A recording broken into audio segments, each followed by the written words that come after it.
Margarita Teresa sits in a vast gallery at the Künstlerisches Museum in Vienna. She's young, no older than 20, dressed in sumptuous clothes, adorned with jewels. Her dark hair frames a pale face. Her eyes, large and luminous, seem to hold a universe of sadness. It's a portrait by Diego, the greatest painter of King Philip IV of Spain, and it's one of many done during the artist's lifetime.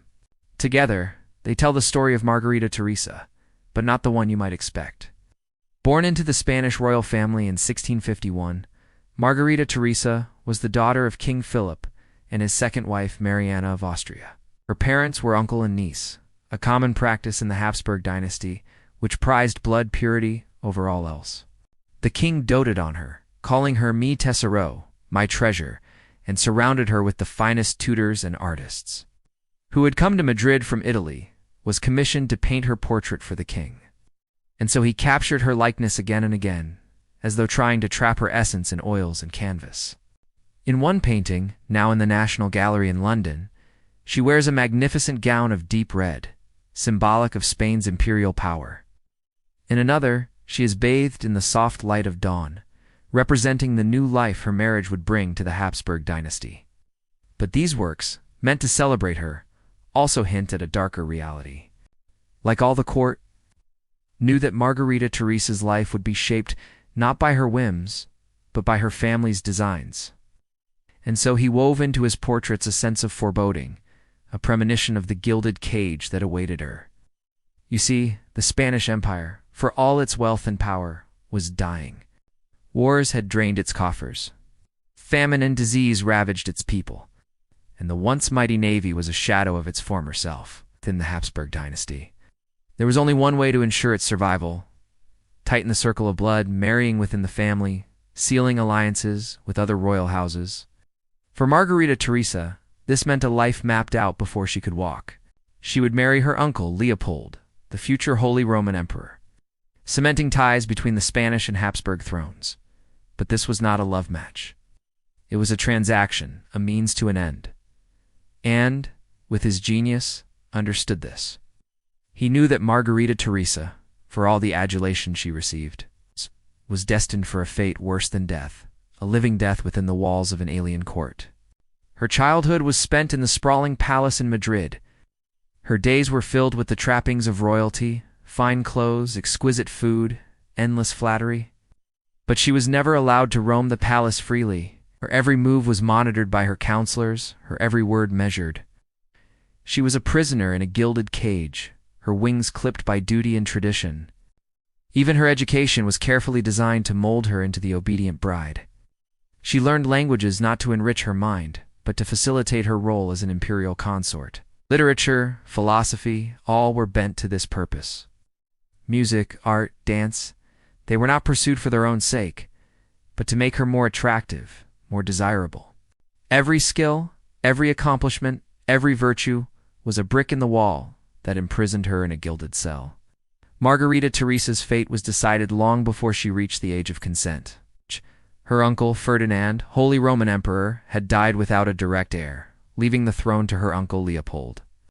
Upon hearing the news, King Philip wasted no time in securing the union between his daughter and the emperor. Negotiations were opened, alliances were forged, and soon the die was cast. The child bride would travel from the warm shores of Spain to the cold heart of the Holy Roman Empire. Her wedding gown was a symbol of this exchange, a fusion of Spanish and Habsburg styles, a compromise between two cultures. The ceremony itself was a grand affair, a display of power and pageantry, a celebration of blood purity and imperial unity. But beneath the opulence, Margarita Teresa felt the chill of dread. For her, the wedding bells tolled not a joyous knell, but the death knell of her freedom. The journey from Madrid to Vienna was not just physical, it was psychological, a descent into a world of ice and stone. The Spanish court, for all its splendor, had been her home. The Viennese court, on the other hand, was a foreign land. Its language, customs, etiquette were alien to her. She was a stranger in a strange land, a pawn moved across the chessboard of European politics. The Habsburg court was a web of intrigue, a labyrinth of shifting alliances and rivalries. At its center sat Leopold, A man twice her age, his eyes cold, his smile a thin veneer over a ruthless will. Margarita Teresa, the young Spanish rose, wilted in his icy gaze. Her laughter, once so vibrant, became a rare sound. Once so buoyant, grew heavy. Her once radiant face now bore the pallor of a life drained of joy. She was a prisoner in a castle, not of stone and steel, but of custom and convention. Her days were filled with endless ceremonies, her nights with courtly intrigues. There was no solace in music, no joy in art, no pleasure in books. All had become a means to an end. The Habsburg dynasty had triumphed. Blood purity had been secured, imperial unity restored, but at what cost? In the heart of a dying empire, Margarita Teresa's story unfolded not as a fairy tale, but as a tragedy. She had been sacrificed at the altar of duty, her life given not to love, but to legacy. Her fate serves as a reminder that even in the gilded cages of royalty, darkness can prevail. And sometimes the greatest horror stories are whispered not in screams, but in the silence of stolen lives.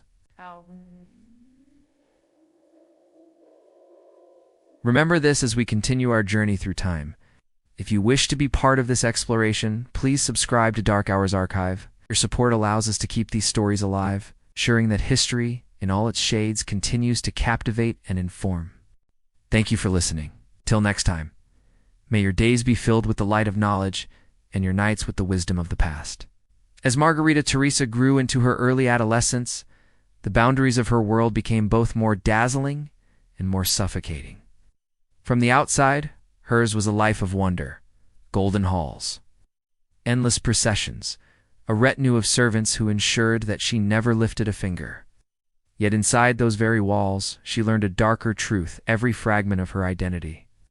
From her smile to the way she held her fan, belonged to the dynasty and not to herself. In the Palace of Madrid, routines were rigid. At dawn, she was dressed by attendants, layer upon layer of fabric wrapping her like a cocoon. The gowns, stiff with brocade and embroidered with threads of silver, weighed almost as much as the girl herself. Every detail of her attire was deliberate, chosen not for comfort, but for symbolism.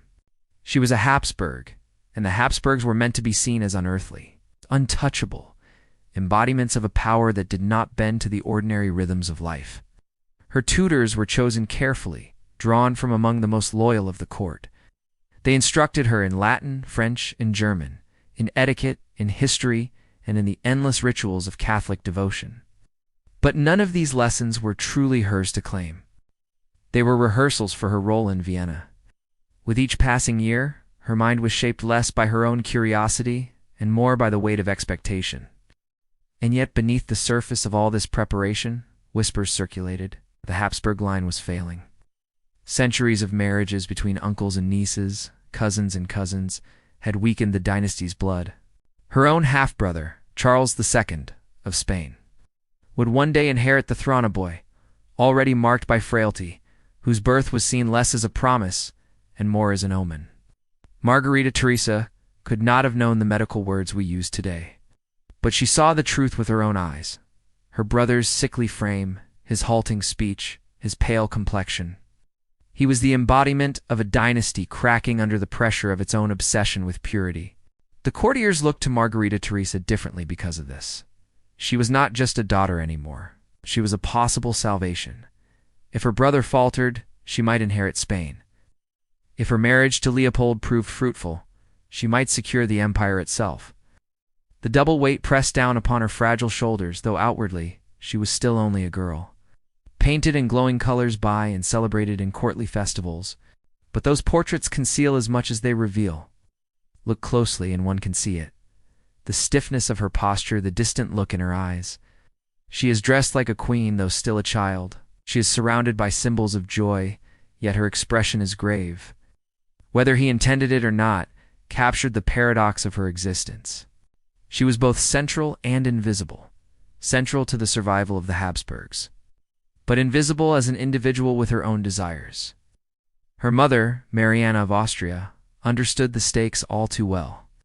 She herself was the product of this system, married to her uncle, and had lived the contradictions of being both cherished and used. Mariana poured her attention into Margarita Teresa, but not in the way of ordinary mothers. She loved her daughter fiercely, yet every gesture of affection was tinged with the knowledge of what awaited her. She whispered to her of duty, of sacrifice, of God's will. It was not cruelty, it was resignation. In that palace, no one could imagine a different path. As the girl approached her teenage years, letters from Vienna became more frequent. They were addressed to her mother and father, but the subject was always Margarita Teresa. Her uncle, Leopold I, wrote with formality and with patience. He was already preparing for their union, though the girl was still only 12, 13, 14. Every word was heavy with inevitability. He was not merely her uncle, he was her future. The tension between Madrid and Vienna was more than familial. Spain was crumbling. Its empire stretched thin across oceans, drained by wars it could not win. Austria, though also beset with enemies, was seen as the sturdier branch of the family tree. For the Habsburgs, the union of Margarita Teresa and Leopold was not just about tradition, it was about survival. Mary, her uncle, was to attempt to bind two faltering empires into one desperate alliance.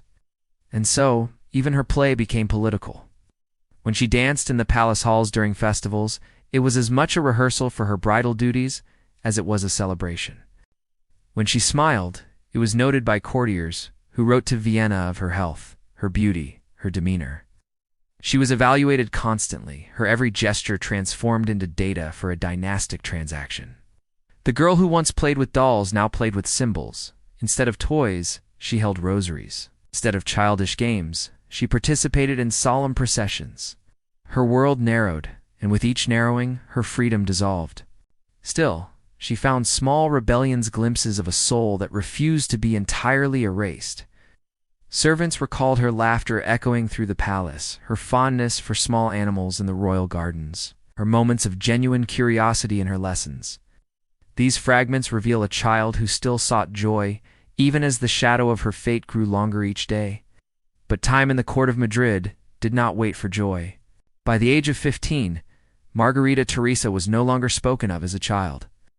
She was a bride in waiting, her body the subject of speculation, her fertility the topic of letters exchanged across kingdoms. It was not indecency, it was calculation. Every noble family watched closely, knowing that her womb might decide the fate of empires.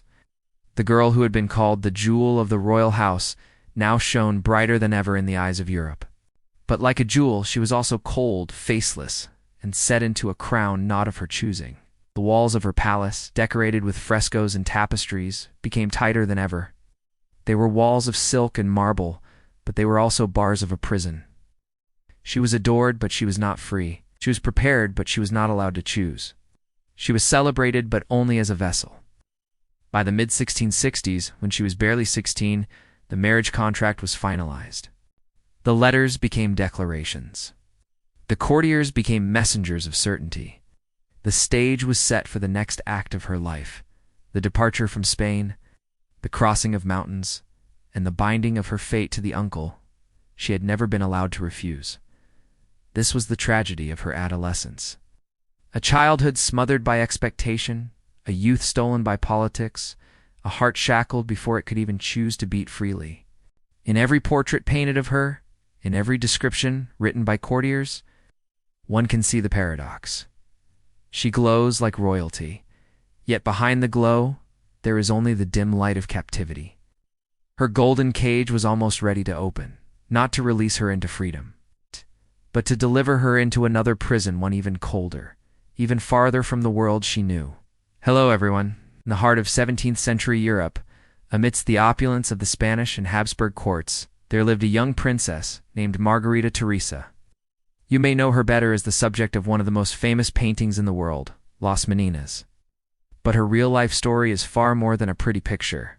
It's a tale of a childhood stolen, a life of duty, and a tragedy that echoed through Europe's halls of power. Now let me set the stage.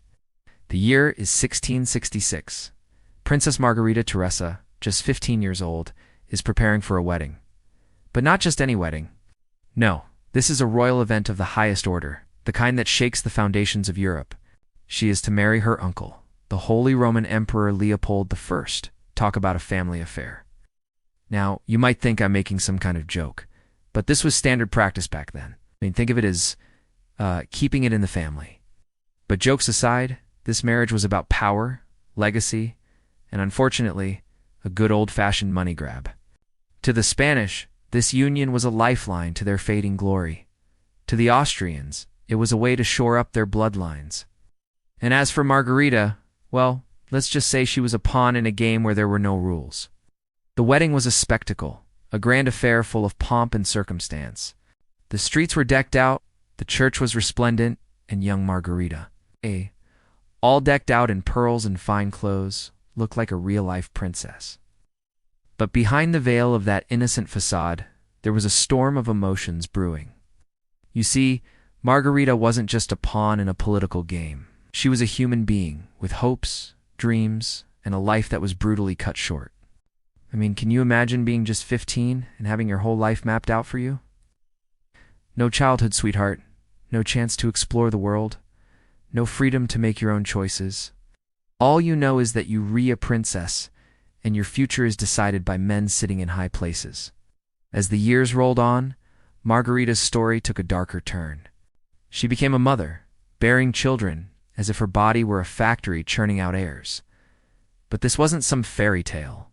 This was a brutal reality. She lost many of her babies, and those that lived were celebrated more as trophies than human beings. With each passing year, her health got worse, not just because of the endless pregnancies, but also because she was trapped in a gilded cage of her own. Imagine being surrounded by luxury, yes, but also by people who saw you as nothing more than a symbol. They called her the White Queen, but she wasn't so much ruling as she was fading away. And here's the cruelest twist of all. Her uncle, Emperor Leopold, wasn't a bad guy. Not in the typical villainous sense, anyway.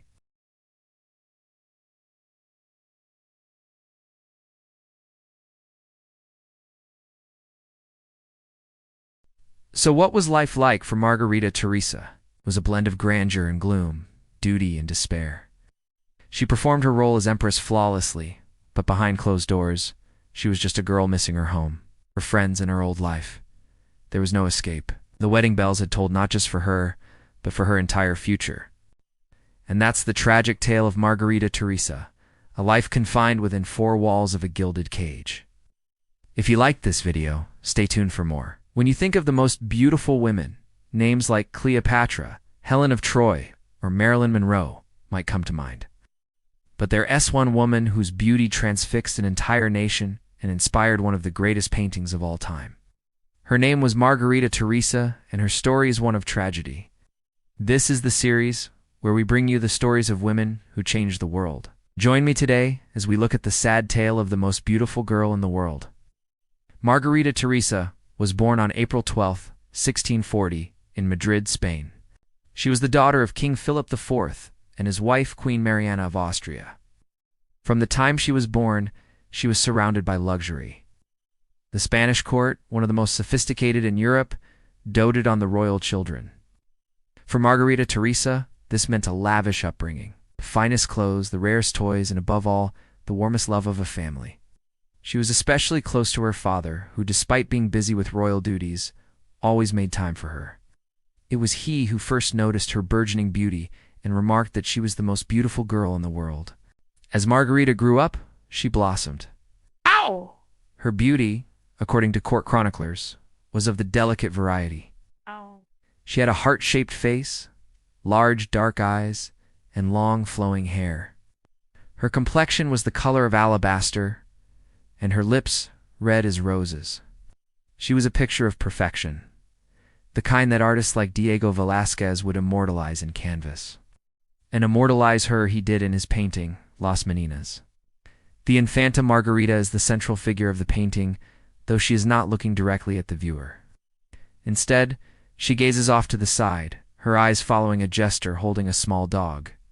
Around her are her ladies-in-waiting, one kneeling and two standing, and her dwarf, all frozen in time in a grand Spanish palace. Velázquez captured not just her likeness, but her spirit, the innocence of childhood, the wonder of a girl who lived in a world of luxury, untouched by hardship. But outside the studio, war raged. England and the Dutch Republic were at war with Spain and the French. Velázquez, ever the patriot, wanted to contribute to the war effort. He asked for permission to go to war, to abandon his brushes for a sword. But his request was denied. Instead, the king commissioned him to paint a portrait of his daughter, Margarita, dressed as a warrior. The finished piece became Las Meninas. The Infanta as a knight. Draping Margarita in armor was a challenge. How does one reconcile the fragility of a young girl with the harsh realities of war? Velázquez rose to the occasion, showed her wearing armor but also holding a flower. He depicted her astride a horse, but also tenderly petting a dog. The painting was a success, not because it resolved the contradiction, but because it presented it. Margarita may have been born a princess, but Velázquez showed her as a human being. He captured the sweat on her brow, the dirt on her dress, the wildness in her hair. He portrayed not just a warrior, but a girl struggling to be tough, to live up to the expectations of a kingdom that admired her as much as her father. In 1660, Margarita was sent to Vienna to marry her cousin, Leopold I, an arranged marriage meant to strengthen the ties between Spain and the Habsburg dynasty that ruled Austria. Though she was only 20 years old, she was already showing signs of ill health. By the time she arrived in Vienna, the fragile balance of her existence had begun to collapse. What had once been described as delicate beauty now looked more like illness. Her skin, pale as ivory, often appeared almost translucent. Court physicians noted her constant fatigue, her difficulty in recovering from each childbirth, and her recurring fevers. She was, after all, not only an empress, but also a young woman trapped in a cycle of pregnancies that her frail body could not sustain.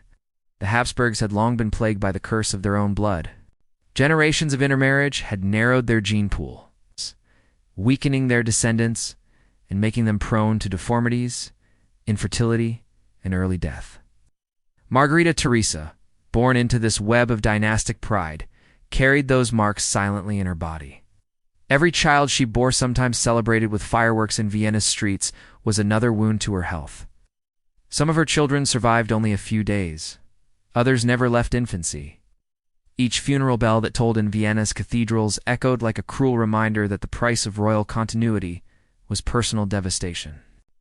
Despite her failing health, the expectations placed upon her never lessened. She was expected to smile at court functions, to appear radiant at religious ceremonies, to embody grace in every portrait painted of her. The burden was relentless. In letters to her mother, Queen Mariana of Spain, she confessed that she was often too weak to stand for long audiences, and yet she was pushed forward, draped in heavy gowns and adorned with jewels, because appearances mattered more than her life. The Viennese courtiers, while respectful, began to notice her frailty. They whispered about how thin she had become, how she seemed to drift like a ghost through the grand halls of the Hofburg Palace. Some pitied her, others saw her simply as another Habsburg sacrifice to the machinery of dynasty. Her husband, Leopold I, appeared affectionate in public, often depicted as the dutiful spouse. But his affection could not protect her from the reality of her fate. His role as emperor demanded heirs, and Margarita Teresa's role was to provide them, regardless of the toll. Their marriage was both her crown and her chain, binding her to a life that drained her with each passing year. By 1670, the signs of decline were unmistakable. Margarita Teresa was only 20 years old, yet she walked with the heaviness of someone decades older. The court doctors prescribed endless remedies, tonics made from herbs, ritual prayers, pilgrimages to holy sites. None of it helped. Her body, worn down by repeated childbirth and weakened by her Habsburg bloodline, was failing. She became increasingly withdrawn. Where once she had appeared at festivals and processions, she now often remained confined to her chambers. When she did appear, her attendants noted the effort it took for her to climb into the carriage the way. She leaned heavily on her ladies, in-waiting the tremor in her hands, as she held the rosary beads that rarely left her fingers. The Empress of the Holy Roman Empire, once painted as the radiant Princess of Spain, was fading before her court's eyes. And yet, rather than addressing the tragedy unfolding in their midst, those around her continued to focus on appearances. Portraits commissioned during these final years still show her in full regalia. Jeweled gowns, elaborate hairstyles, a serene expression painted onto her face. But anyone who saw her in person knew the truth. The girl who had once been the bright hope of two dynasties was little more than a shadow. In 1673, Margarita Teresa gave birth to her last child. The pregnancy had been fraught with complications, and her recovery was slow and painful. Court records describe her as wasting away, her strength diminished to the point that she could scarcely rise from her bed. Even then, pressure mounted for her to continue her duties, to at least appear at religious ceremonies when possible. She did so, though every step was agony. By the age of 21, her body could endure no more. In July 1673, she succumbed to what was described as a mortal weakness, a vague term used in chronicles of the time. In truth, it was a culmination of years of strain, her frail genetics, her repeated pregnancies, her ceaseless duties, and the relentless weight of dynastic expectations. She died in Vienna, far from the warm sun of her native Spain, leaving behind only a handful of children, most of whom would not survive to adulthood. Her death cast a pall over the imperial court. Bells tolled in Vienna, black drapes covered palace halls, and memorial masses were held. Yet the grief was tinged with practicality. Chroniclers recorded her passing as a dynastic loss, emphasizing the difficulty it posed for Leopold I's succession plans, rather than mourning her as a woman. In Spain, however, the reaction was sharper, more emotional. Margarita Teresa had been their beloved infanta, immortalized in his masterpiece Las Meninas. To hear that she had died so young, so far from home, stirred sorrow and resentment. Songs and poems lamented her fate, framing her as a sacrifice, a girl who had been used and discarded by the politics of kings. Her body was interred in the imperial crypt of Vienna, among the cold tombs of her Habsburg ancestors. There she rests, a silent testament to the cost of a dynasty that devoured its own children in the name of power. Visitors to the crypt see her sarcophagus lined among emperors and empresses, but her story stands apart. She was not remembered for great conquests, nor for ruling with an iron hand. She was remembered for being a sacrifice-on empress who had never lived long enough to truly rule. A princess raised not for her own destiny, but for the destiny of her bloodline. Her life ended at 21, but her story lived on, woven into the narrative of Habsburg decline. She became, in memory, a tragic icon, a reminder of how power can twist even the most innocent lives, and how the crown that glittered so brightly could in truth be nothing more than a gilded cage. And that ends our story of the most beautiful girl in the world. Let me know in the comments below if you enjoyed this episode. If you liked it, make sure to hit the like button and subscribe for more episodes. Also, let me know which other famous women you'd like us to cover in future episodes. Thanks for watching. In the grand tapestry of history, few threads are as captivating as the life and death of Margarita Teresa. Born into the heart of the Habsburg dynasty, her existence was a whirlwind of opulence, obligation, and ultimately, a tragic demise. While the echoes of her laughter might have faded within the hallowed halls of the Habsburg court, her spirit continues to linger. Not just in the annals of history books, but in the whispers that echo through art galleries and crypts alike. The year was 1651, when Margarita Teresa first drew her breath in the sprawling palace of Madrid. Her birth, a mere stepping stone in a carefully orchestrated Game of Thrones, was celebrated with the fervor reserved for celestial events. For her was destined for greatness, or so it seemed. As the years drifted by, she blossomed into a young lady of grace and charm. Her childhood, however, was not the fairy tale one might imagine. It was a carefully curated performance, a series of lessons and rituals designed to mold her into the perfect imperial consort. Her days were filled with tutors, her nights with dreams of a freedom she would never know. At the tender age of 14, her path was set. She was to wed her uncle, the aging and sickly Emperor Leopold I. The union was a strategic masterstroke, a way to secure the Habsburg legacy, yet it was a cage of gold that awaited her. Her story took a darker turn when she arrived at the imperial court of Vienna. The opulence of the Habsburg court was legendary. But behind the velvet curtains and crystal chandeliers, there was a stifling sense of duty and decay. Uncle, the emperor, was more interested in hunting and hawking than his royal responsibilities. The court was a breeding ground for gossip and intrigue. Margarita Teresa found herself caught in its undertow. Her role was to bear an heir, preferably a son, to secure the dynasty. But fate, it seemed, had other plans. 3 pregnancies ended in heartbreaking miscarriages, each blow shattering her health a little more.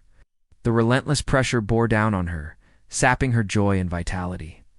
The irony was not lost on her. She was dying for the dynasty. But it seemed the dynasty was not keen on being saved.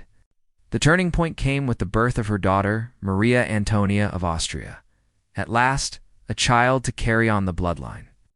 But Margarita Teresa's joy was short-lived. She had played her part, delivered the heir, and now the script demanded her exit. She was to die, but not before securing her daughter's future. Maria Antonia was to marry her cousin, Charles II, ensuring the continuation of the Habsburg bloodline. It was a twisted game of family, duty, and design, and Margarita Teresa was its most valuable pawn. As she lay on her deathbed, she knew her sacrifice had not been in vain. Her daughter would live on to marry her kin and secure the dynasty. But as the darkness closed in, it's likely she yearned for a different ending, a life not measured by the whims of an empire. The following year, 1689, Margarita Teresa breathed her last, her vibrant spirit extinguished at the young age of 21. Her death, while mourned, was also swiftly folded into the larger narrative of the Habsburg dynasty. A tale of grandeur mixed with decay, of crowns that glittered but crushed those who wore them. The children she had borne did not secure the dynasty as intended. Several died young, as had been the fate of so many Habsburg offspring. Only Maria Antonia of Austria carried her line forward. Living to the ripe age of 23, worn down by the same frailties that had claimed her mother. The cycle repeated, as if inescapable. Each generation paying the same price for the dynasty's obsession with bloodline purity. Masterpiece, Las Meninas, serves as a haunting reminder of Margarita Teresa's existence, her image forever imprinted on the canvas, capturing the imagination of viewers across centuries. To those who stood before the canvas in Madrid, she was the luminous center, the bright young princess with a tragic fate. The painting became prophecy, her presence in the picture forever contrasted with the darkness of her destiny. Today, as we stand before her portrait in Las Meninas, we are confronted not only by the image of a beautiful young woman, but by the ghost of a life unlived, a potential unrealized. Her story is a somber reminder of the human cost of unchecked power. Margarita Teresa was born into a world where decisions about her life were made for her, where her value was measured by her ability to produce heirs. Her life was a candle burned brightly but briefly, extinguished before her time. Her death, a stark reminder of the fragility of life in the shadow of an empire.